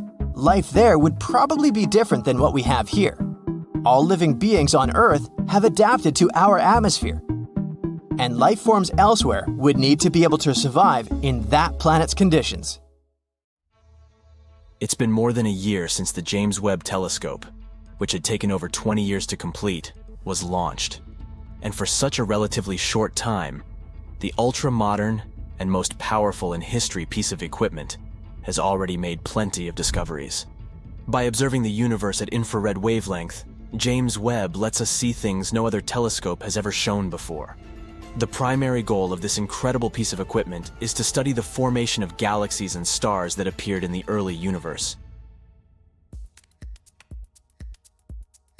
For example, look at the closest to us stellar nursery, a region of space where new stars get born. NASA has shared an image from James Webb that shows a small star-forming region. If you look at the picture attentively, you'll see jets bursting from infant stars. Around them, different colored clouds of cosmic dust are colliding with one another. The view is mesmerizing. The red dust consists of molecular hydrogen. You can also notice that some stars have something like shadows. Those hint at the creation of what will later become planets. At first sight, the image may seem chaotic, but astronomers claim that it's a relatively small and quiet stellar nursery in comparison to some others. Many young stars there are similar in size to our Sun, or a bit smaller. The photo itself was taken with the help of Webb's near-infrared camera, NIRCam. It's the observatory's primary camera that snaps images of the cosmos in 2 different infrared ranges. Another amazing discovery the Webb telescope has made is smoke molecules in a distant galaxy. It's the first time such molecules have been discovered so far away from our planet. The galaxy in question lies 12.3 billion light-years away from Earth. It most likely formed about 1.5 billion years after the Big Bang. Despite such a huge distance between the galaxy and our planet, scientists have managed to detect chemical compounds found in soot or smoke, and it's quite a big deal since it has pushed the record for detecting similar complex molecules back by around 1 billion years. This study has also confirmed the sheer power of the coolest piece of space equipment of all time. It managed to make this discovery despite the fact that the spectrometer needed for the measurements didn't perform to the fullest after having experienced a sudden and surprising degradation. The James Webb Telescope has also helped to boost our understanding of exoplanets. Those are planets orbiting stars other than our own sun. At the beginning of 2023, the observatory spotted its first exoplanet, LHS 475b. It's located 41 light-years away from Earth and is approximately the same size as our planet. According to NASA, nowadays, James Webb is the only operating telescope capable of categorizing the atmosphere of Earth-sized exoplanets. The research team behind the discovery believes such results underline the precision of the telescope. They hope that it will help us locate many more rocky exoplanets that we might be able to colonize in the future. Even though, at first sight, it may seem that the universe is pretty empty, it's actually a very busy place. And Webb has all the necessary instruments to see all kinds of cosmic events happening out there. Just look at this image of WR 124. It's a star on the cusp of its explosive demise. In the image, the star is about to go supernova. It happens when a star runs out of its fuel and explodes at the end of its life cycle, releasing a giant cloud of space dust and hot gas into space. The star captured by the Webb telescope was at the Wolf-Rayet stage of its life. That's a period when a star is shedding its outer layers before going supernova. The next amazing thing discovered by James Webb is a star-planet hybrid with very strange clouds. This bizarre world, VHS 1256b, is actually a brown dwarf. Those are bigger than planets but too small to classify as stars. They emit some light of their own and are quite hot, but their mass is simply not enough to fuse hydrogen into helium like full-fledged stars do. Space bodies of this kind aren't actually brown. They occur in a wide variety of colors, but those are mostly invisible to the human eye. What we can see is the light they emit, and to us, it appears to be dark orange or magenta. The brown dwarf discovered by the Webb telescope is almost 20 times the size of Jupiter. It orbits 2 red dwarf stars, and to complete one orbit, it needs over 10,000 years. Astronomers first found out about this unusual exoplanet in 2016, but at that time, they didn't classify it as a brown dwarf, and, thus, couldn't explain its puzzling reddish glow. Now, thanks to the James Webb telescope, they know the space object's origin. Anyway, back to those clouds. As you know, clouds on Earth are made of water vapor. But those on the brown dwarf are different. They seem to be made of sand. It looks like good old sand from Earth, but it's actually not. The clouds are made of tiny particles of silicate. Another recent discovery involves several large galaxies that scientists believe were born not long after the Big Bang. They aren't supposed to be there, and no one expected to find them. But the James Webb Space Telescope has spotted them. These galaxies, as massive as our home Milky Way, are full of mature red stars.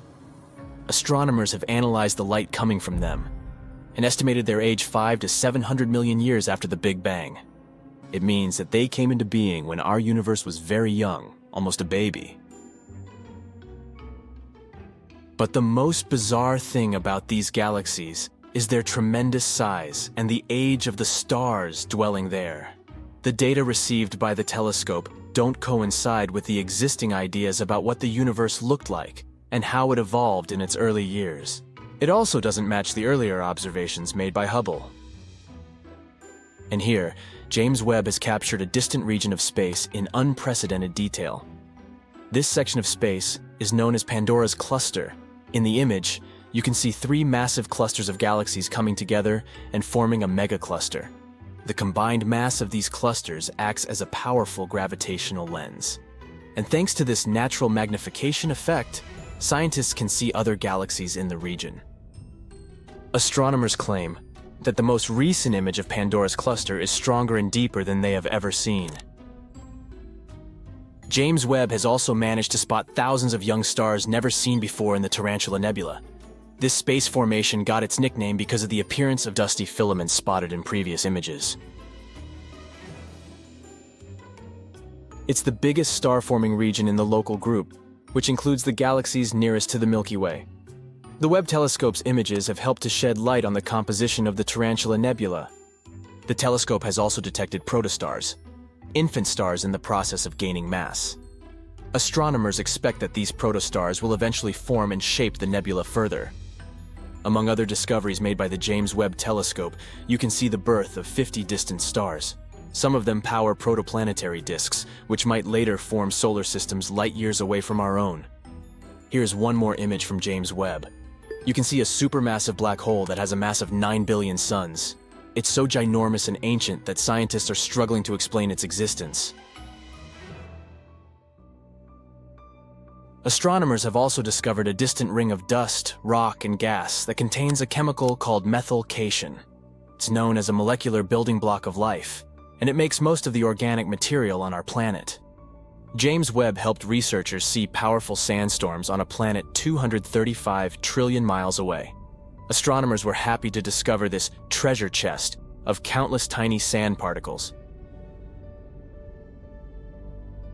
Now look at this. Do you recognize this image? Those are the so-called pillars of creation. But this new view shows us just how star-speckled that dusty region actually is.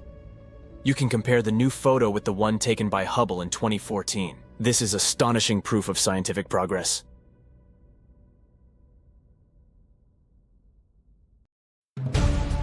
The James Webb Telescope, or JWST, is like the ultimate intergalactic paparazzi. It takes pictures of some of the most famous celebrities in the universe.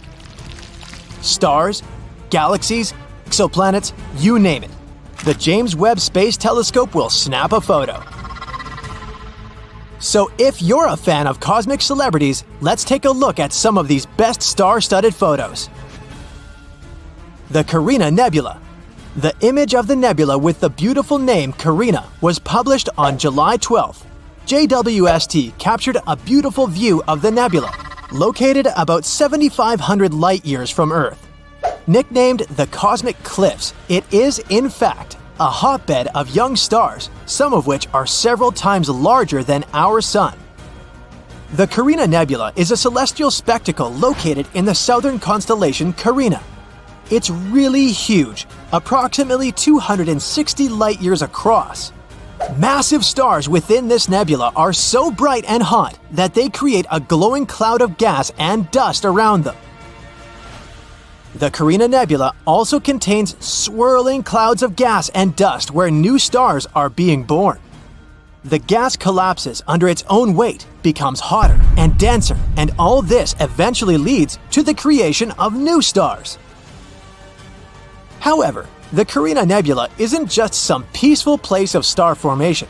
It's the site of some of the most destructive events in the universe, which create massive shockwaves that obliterate everything in their path. Very chaotic and cool. The Stephan's Quintet. This photo was also posted on July 12th. Stephan's Quintet is a visual group of 5 galaxies located at a huge distance from us. About 290 million light-years in the constellation of Pegasus. It's like a cosmic family reunion. All these galaxies are related to each other and interact with each other in some interesting ways. They're pulling and tugging on each other with their gravity, constantly exchanging gas and dust.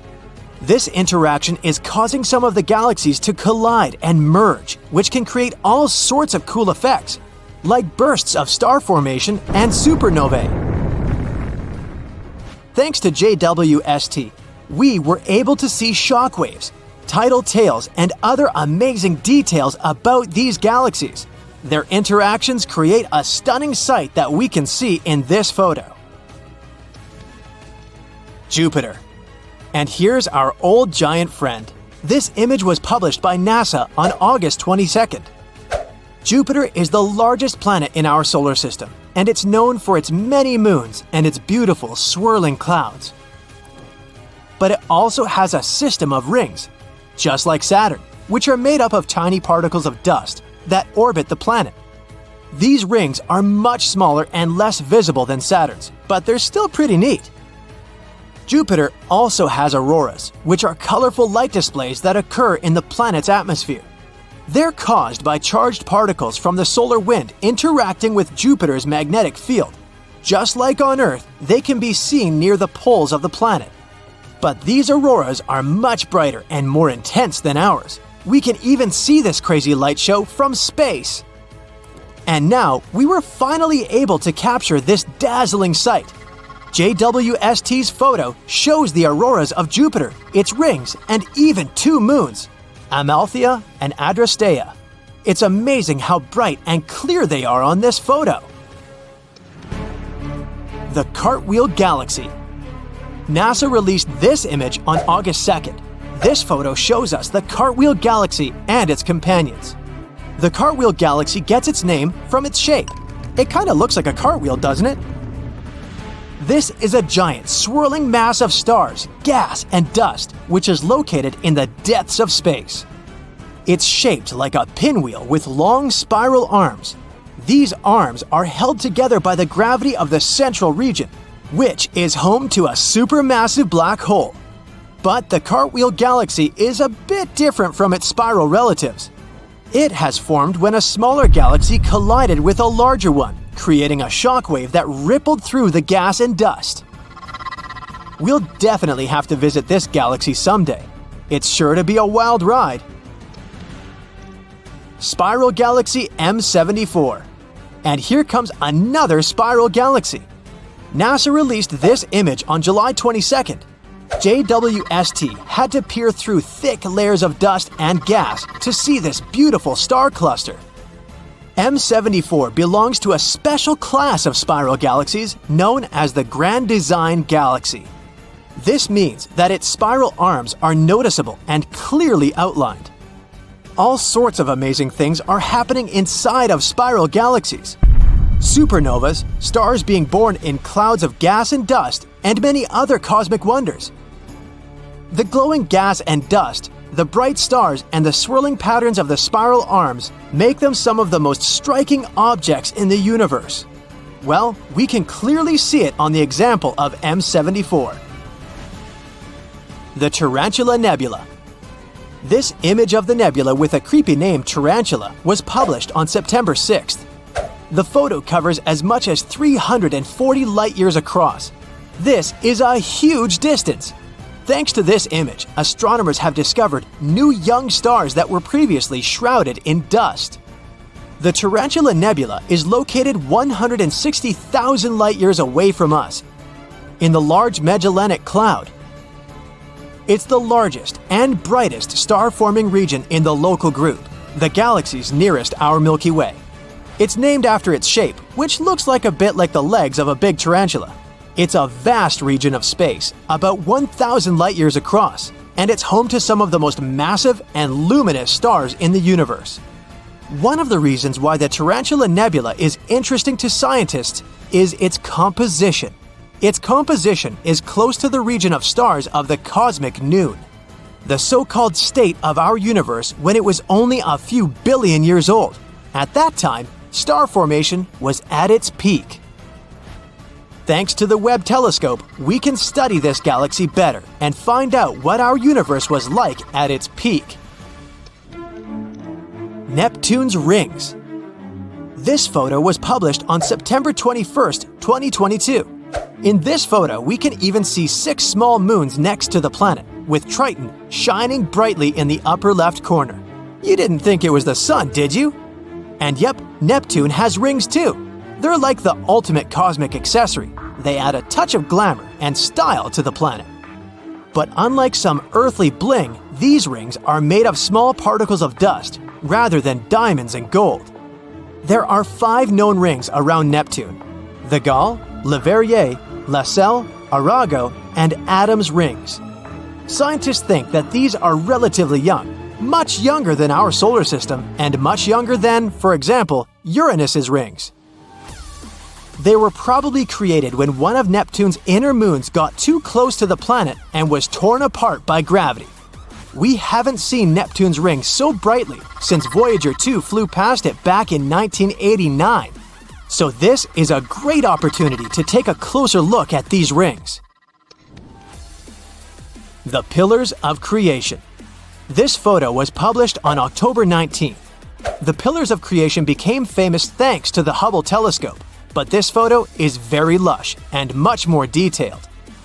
These columns, located in the Eagle Nebula, are about 5 light-years tall, which is really, really long. And they look like some majestic rock formations, only much more transparent. Just like a typical Hollywood movie set, they're full of action and special effects. They're home to some of the most dramatic processes in the universe. The gas and dust are collapsing under their own gravity, forming clumps that will eventually become stars. The place is full of intense radiation, jets of high-energy particles, and supernovae. It's like a cosmic version of Survivor. And if this wasn't creepy enough, here's another photo published by NASA on October 19th. They shared it right before Halloween. Here, the pillars resemble an eerie hand reaching for something. Brrr. Anyway, all these photos give us a truly awe-inspiring sight. They remind us of the incredible complexity of the universe and the amazing things that are happening even in the darkest and most remote corners of the cosmos. Let's hope that the James Webb Telescope will continue to amaze us in the future. Let's cut the Earth in half. You can see all of its layers. Here's the inner core. It's about 40 times hotter than the inside of your oven. That's the mantle, an ocean of hot lava. Here comes the crust of the Earth, the solid surface on which our civilization lives. But if you look up, there are many layers besides the atmosphere and the ozone layer. Scientists recently discovered a strange bubble here, which protects our planet from radiation. And nope, it's not the Earth's magnetic field. This bubble is made of radio waves. Our planet grows like a Christmas tree in the radio spectrum. But we're interested in low-frequency waves, the ones that let us keep in touch with submarines. So, radio waves are like light waves, or regular ocean waves. Look at this one. The distance between the 2 peaks is the wavelength, and the number of these waves over a period of time is the frequency. For example, there are 10 waves in this interval of 1 second. So, can you guess the frequency of this wave? Yep, it's 10 Hertz.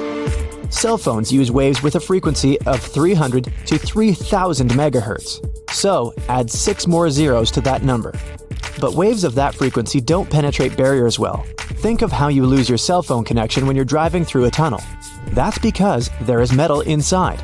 It's a conductive material that weakens the radio waves a lot. Salt water is also a kind of conductor. So, if the submarine is deep enough, the thick layer of water weakens the signal, and we lose communication. To maintain it, we send fewer waves but make them longer. In the same amount of time, the frequency of the short waves will be much higher than the frequency of the long waves. That's why they're called very low frequency waves. But, as it turns out, these waves travel all over the Earth and even into space. This is where things get interesting. The waves collide with particles of radiation from the Sun. We think of the Sun as a friendly giant giving us light and heat, but it actually emits a lot of harmful radiation. Each flare, or the electrical discharge of material on our home star, causes an even greater burst of radiation. These particles fly to our planet, just as radio waves do.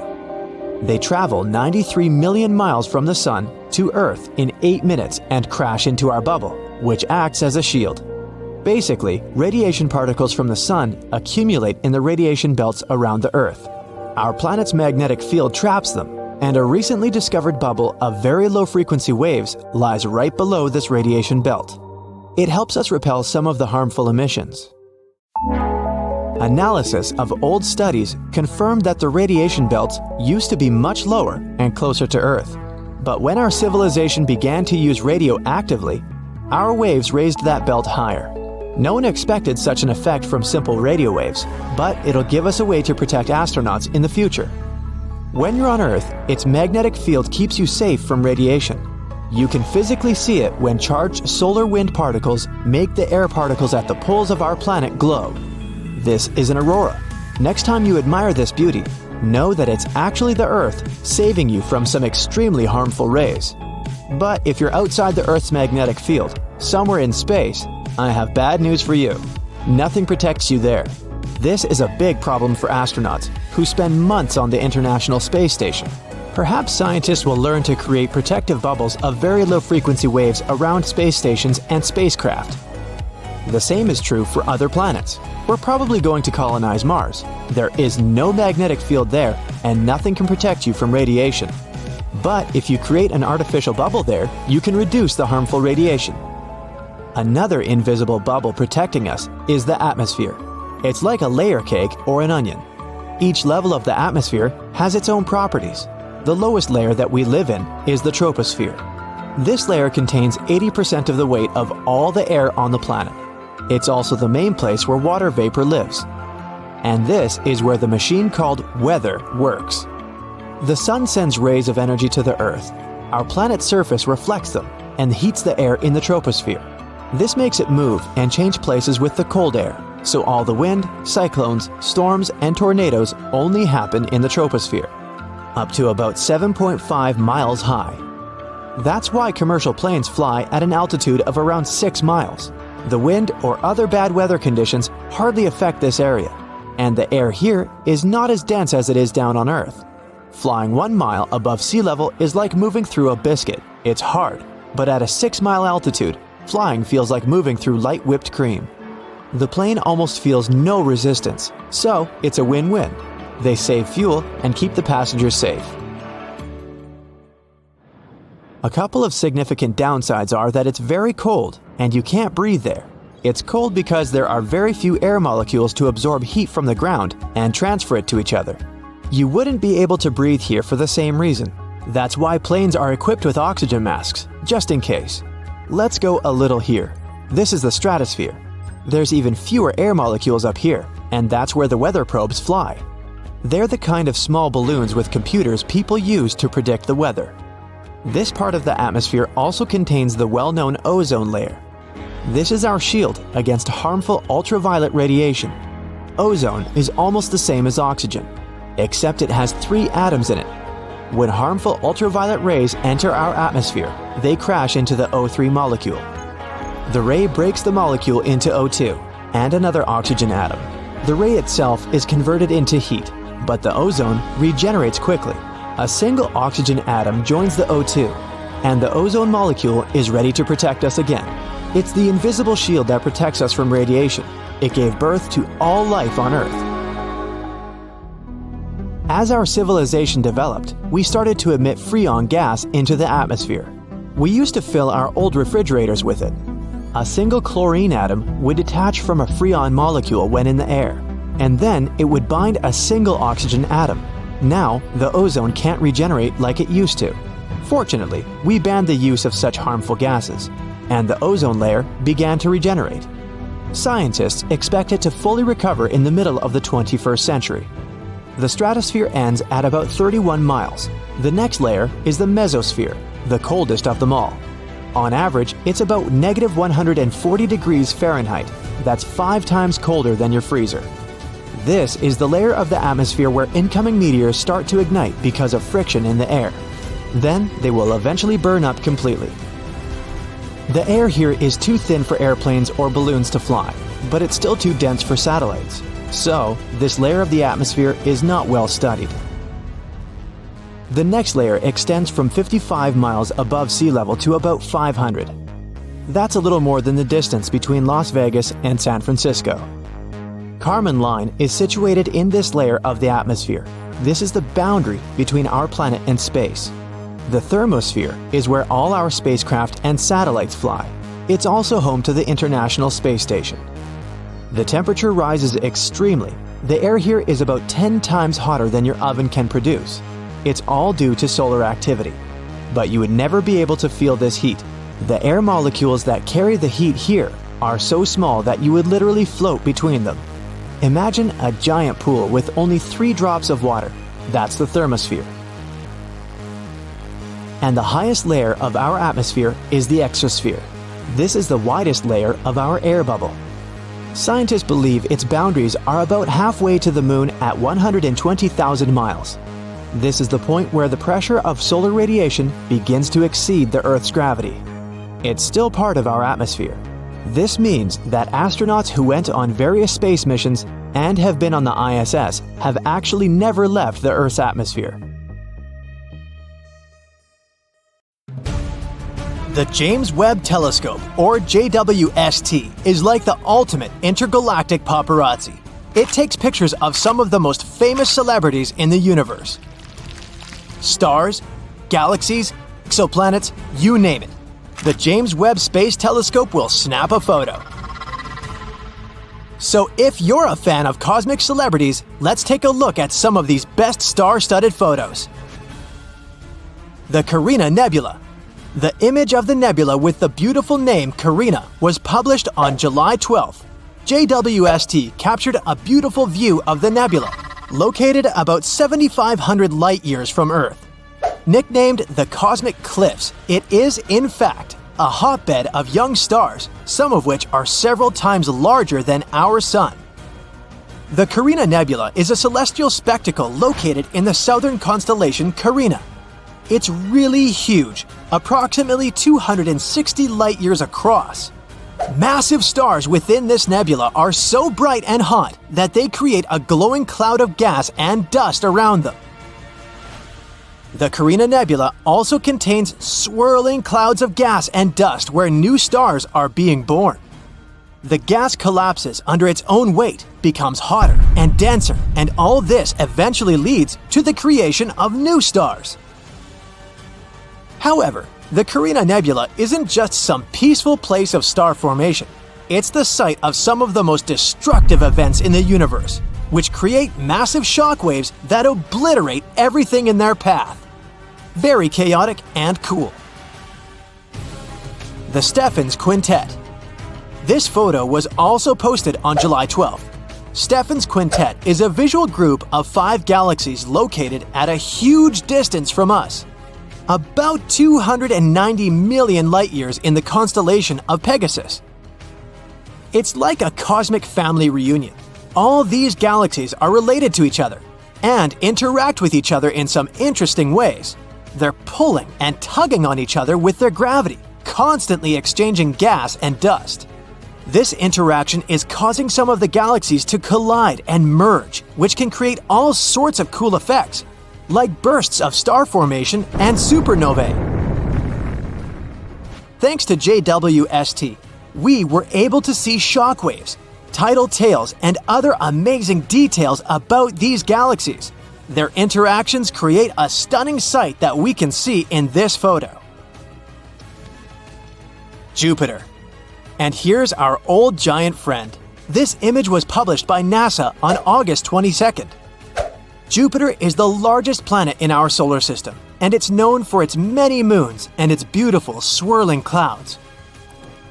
But it also has a system of rings, just like Saturn, which are made up of tiny particles of dust that orbit the planet.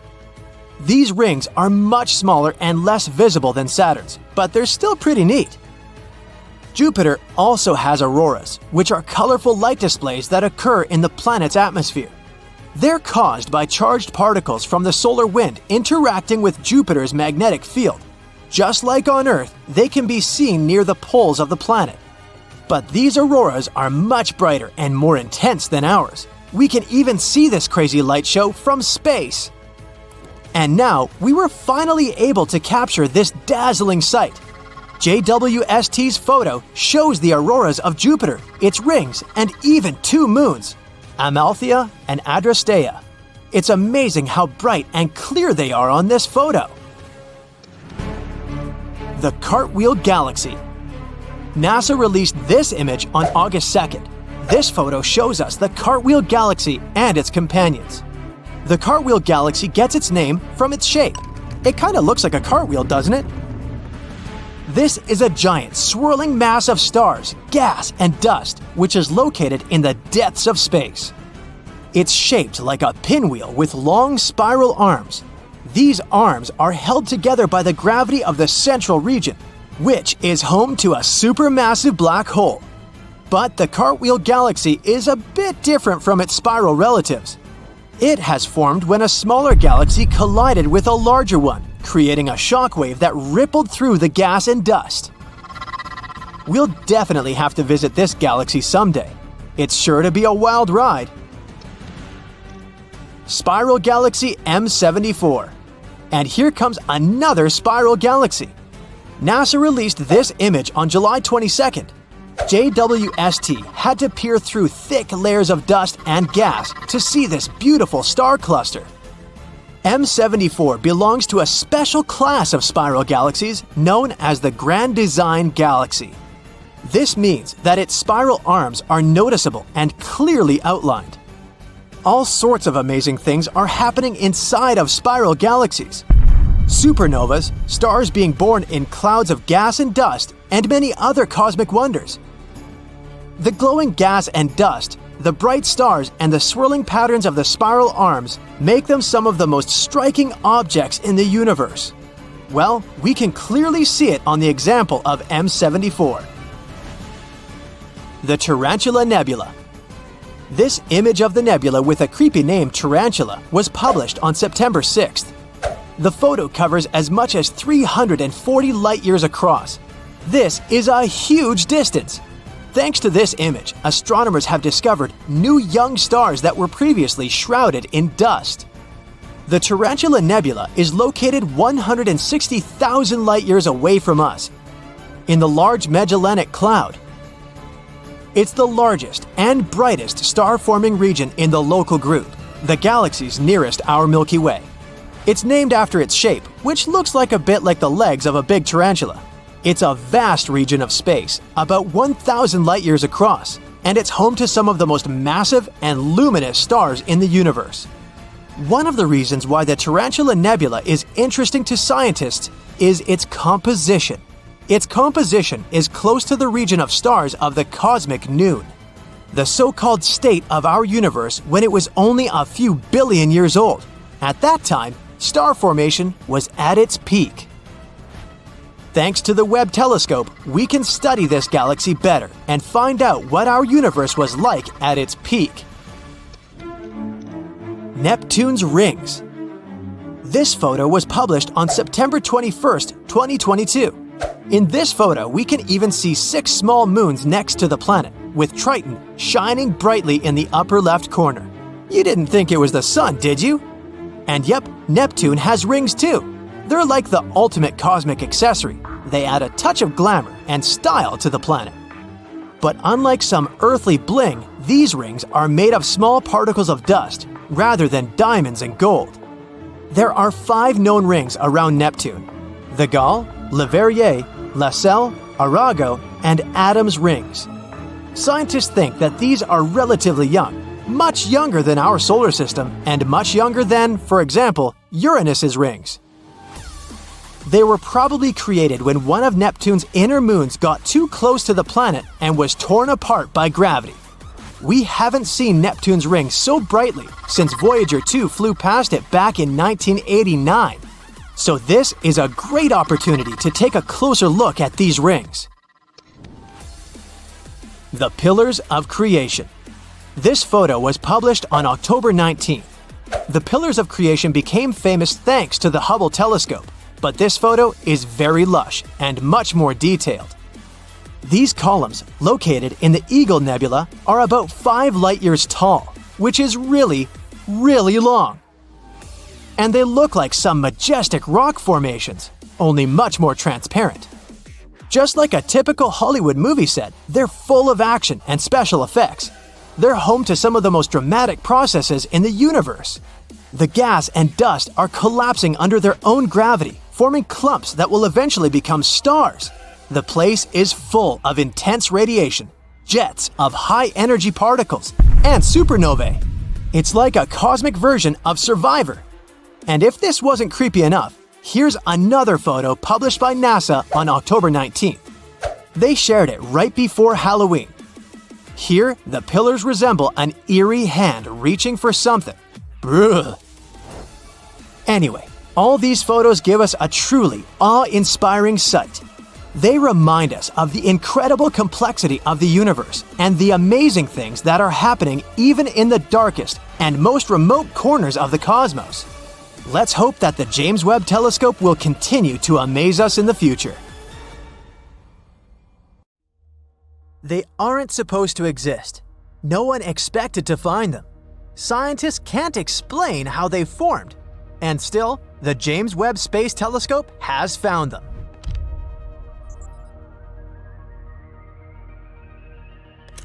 These 6 galaxies, as massive as our home Milky Way, are full of mature red stars. They're so far away from us that they look like tiny reddish dots, even to this extremely powerful telescope. Astronomers have analyzed the light coming from these galaxies and estimated their age. They appeared 500 to 700 million years after the Big Bang. So far, nothing surprising.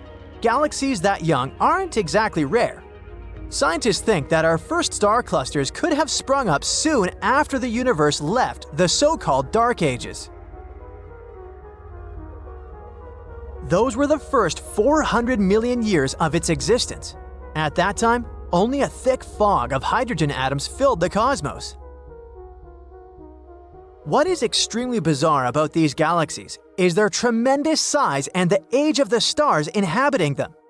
But this doesn't coincide with the existing ideas about what the universe looked like and how it evolved in its early years.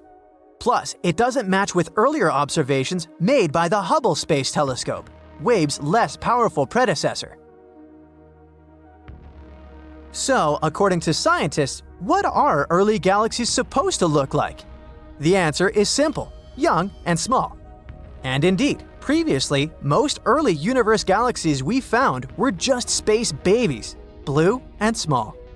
They seem to have appeared out of the primordial cosmic soup just recently, and were still building their early stars and other structures. Most young stars are actually blue. As they age, they acquire a reddish glow after burning through their star fuel and cooling down. That's why astronomers were not ready to see old red stars in those ancient galaxies Webb Telescope was built to discover. Another thing they weren't ready to spot was galaxies more massive than 1 billion suns, and still, it happened. The most massive galaxies discovered recently seem to have masses just twice or 4 times lower than that of the Milky Way. And the most astounding thing here is that these galaxies were already that big when the universe was a mere 3% of its current age. But before astronomers start rewriting their theories, trying to explain how such huge galaxies formed so fast after the Big Bang, we need to make sure that what we're looking at isn't some other space phenomenon. Even so, most alternative theories need totally new concepts as well. One of them goes like this. Perhaps stars in the early universe emit light in some unusual, exotic way. And since astronomers didn't know about it, they didn't include this possibility in their models. Or our understanding of how stars form might be inapplicable to the early universe. If any of these theories turns out to be true, it'll overturn our understanding of star formation altogether. Now, how about we talk about the device that helped astronomers to discover those bizarre galaxies? The James Webb Space Telescope is an absolutely stunning piece of equipment, which is around 100 times more powerful than the Hubble Space Telescope. And the latter has observed places that are 13.4 billion light-years away. The James Webb Telescope is also on the pricey side, to put it mildly.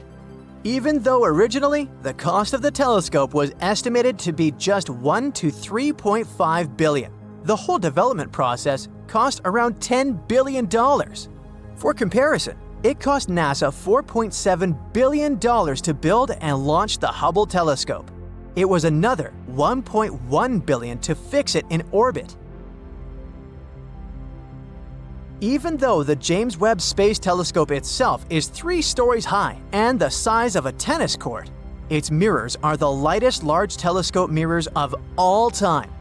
During the manufacturing process, they underwent a 92% reduction in weight. When you look at them, the telescope's mirrors seem to be gold, but in reality, they're made of beryllium. This is a steel gray, lightweight, and brittle metal. A gold coating is applied to each mirror, that's true, but they can't be produced entirely out of gold, since this precious metal tends to expand and contract even with small temperature changes. So, the total amount of gold in the James Webb Space Telescope is less than 2 ounces. That's a golf ball-sized piece of gold. And the gold plates covering the mirror are only 1,000 atoms thick. As for the telescope's abilities, it would be able to clearly see a US penny from 24 miles away and a football from 340 miles away. James Webb's telescope side is cooling itself down, and its temperature doesn't rise higher than -370 degrees Fahrenheit. That's cool enough to make liquid nitrogen. A truly enormous 5-layered sun shield surrounds the telescope and reflects away as much sunlight as possible, letting the telescope stay cool. JWST is believed to be able to detect water on distant exoplanets. For a long time, astronomers have been discovering planets orbiting stars outside of the solar system by monitoring slight dips in stars' light. Such dips happen when planets pass in front of them. Plus, it's possible to read unique signatures in the light. This can tell us about a planet's chemical composition. And the strongest and most readable signatures happen within the infrared spectrum. And guess what? James Webb has state-of-the-art infrared instruments. They can help scientists spot new planets and even identify the presence of water there. The telescope was launched near the equator because Earth spins a bit faster there. And this gave the rocket some extra push. When the James Webb Space Telescope runs out of fuel, it'll keep orbiting the Sun indefinitely. On the other hand, even though the telescope wasn't actually designed to be serviced or upgraded, it might potentially be refueled with the help of robots. This would extend its lifespan. Interestingly, at first, astronomers were sure that finding something exciting with the help of James Webb would take time. They thought that the first discovered galaxies would be so small and dim that the telescope would only find some remote candidates at best. But it didn't go as planned. As soon as the first images were released, scientists started finding countless galaxies, bright, large, and impressively old. The competition is still on. One research group after another spots new record-breaking worlds. One astronomer even said that the scientific world was freaking out since no one had actually expected such impressive results. One of the main goals of the Webb telescope is to observe the light from the very first stars and galaxies in the universe. Unfortunately, the farther away an object is, the faster it's moving away from us. And the longer the light has to travel, the more it stretches towards the infrared side of the spectrum. This is called redshifting in astronomy. But thanks to its infrared equipment, James Webb can reveal previously invisible worlds to us. So, thanks to this telescope, we've managed to see incredibly distant galaxies that were born around 3.8 billion years ago. It means that the light JWST detected took more than 13 billion years to reach Earth. Can you imagine that? But one of these galaxies stands out from the rest. It appears to be the oldest galaxy astronomers have discovered so far. It's called Glass Z13, and it dates back to a mere 300 million years after the Big Bang. The previous oldest galaxy scientists identified was found by the Hubble Space Telescope, and it dates back to 400 million years after the Big Bang. During that scarcely probed era, the very first galaxies and stars started to appear. But how exactly did this process unfold? No one knows for sure, yet. It might have depended on the laws of some exotic physics, including the influence of dark matter and dark energy, or some poorly investigated communication between gas, dust, and starlight.